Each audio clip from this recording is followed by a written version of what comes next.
कि कवनो जोड़ा नहीं खे संजय भैया के प्रखंड में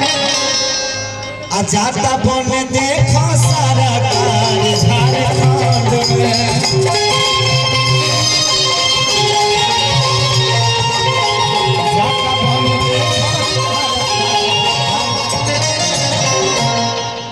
कि केहू हिलाने वाला अरे नहीं थे प्रखंड में जाता सरकार बने भैया के झारखंड